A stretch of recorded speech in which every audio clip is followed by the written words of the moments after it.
Aujourd'hui, j'aimerais partager quelques conseils pour les femmes chrétiennes mariées à des non-croyants.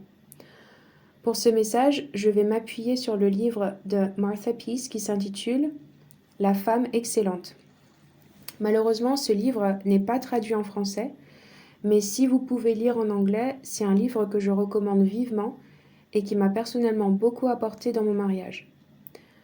J'ai sélectionné les conseils qui me paraissaient les plus pertinents, au total 15, que je vais diviser dans 2 messages.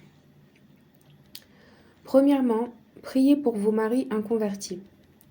1 Timothée 2, versets 1 à 3 dit « J'encourage donc avant tout à faire des demandes, des prières, des supplications, des prières de reconnaissance pour tous les hommes, pour les rois et pour tous ceux qui exercent l'autorité, afin que nous puissions mener une vie paisible et tranquille, en toute piété et en tout respect.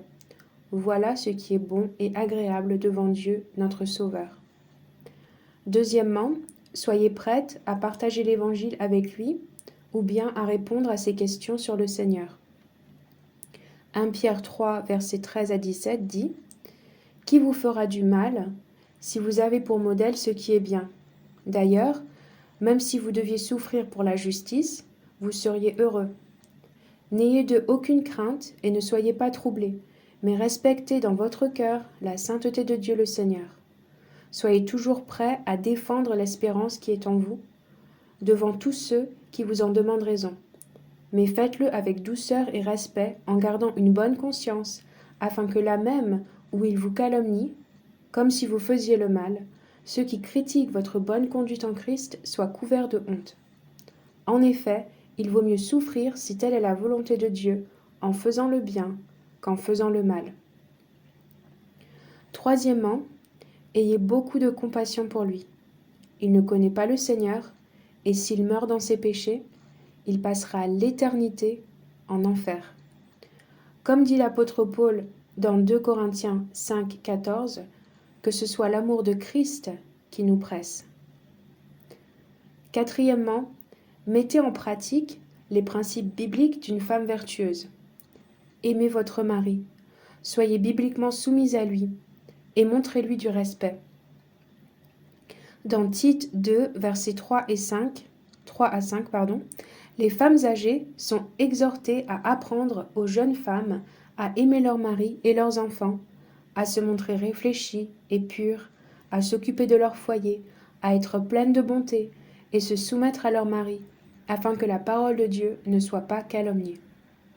Éphésiens 5, 22 dit aussi « Femmes, soumettez-vous à votre mari comme au Seigneur. » Et dans le même chapitre, au verset 33, on lit « Du reste, que chacun de vous aime sa femme comme lui-même, et que la femme respecte son mari. » Cinquièmement, ne vous attendez pas à ce que votre mari pense ou agisse comme un chrétien.